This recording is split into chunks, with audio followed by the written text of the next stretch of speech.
اگرچہ آج کے احوال سے، قریب کے زمانے سے یہ ساری چیزیں ثابت کر سکتے ہیں. اگر دیکھنا ہو تو شرک پور شریف کو دیکھ لو. حضرت میاں شیر محمد شرک پوری رحمت اللہ علیہ، شیر ربانی سے کوئی وہابی جھگڑا کر رہا تھا حیات انبیاء علیہ السلام کے بارے میں کہ وہ قبر میں زندہ نہیں ہوتے. آپ نے فرمایا وہ تو شان ہی بڑی رکھتے ہیں، تو ان کے غلاموں کی شان نہیں سمجھتا کہ مرتبہ کیا ہوتا ہے. تو وہ کہنے لگا مجھے دلیل دو.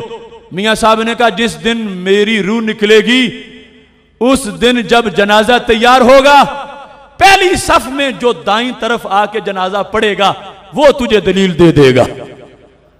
میاں صاحب کا وصال ہو گیا، جنازہ تیار ہو گیا، صفیں بن گئی. یہ منکر انتظار میں تھا کہ پہلی صف میں دائیں طرف کون کھڑا ہوتا ہے. اتنے میں ایک سر لپیٹے ہوئے شخص بھی آ گیا، جنازے میں شریک ہو گیا. جو ہی سلام پھرا اس نے وہیں سے چہرہ پھیر کے سائیڈ پہ چلنا شروع ہو گیا. یہ پیچھے دوڑا کہ میاں صاحب نے وعدہ کیا تھا ایک مسئلے کا کہ جو ادھر سے آ کے جنازہ پڑے گا وہ جواب دے گا، تم جواب دے کے جاؤ.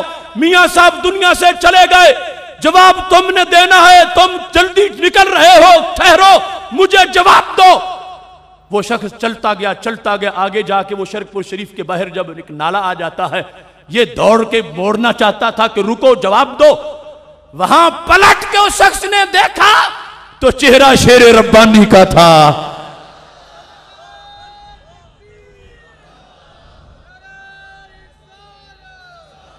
تو اس کو پتا چلا کہ جنازہ جن کا ہے وہ بھی شیر ربانی ہے، پڑھنے والے بھی شیر ربانی ہیں.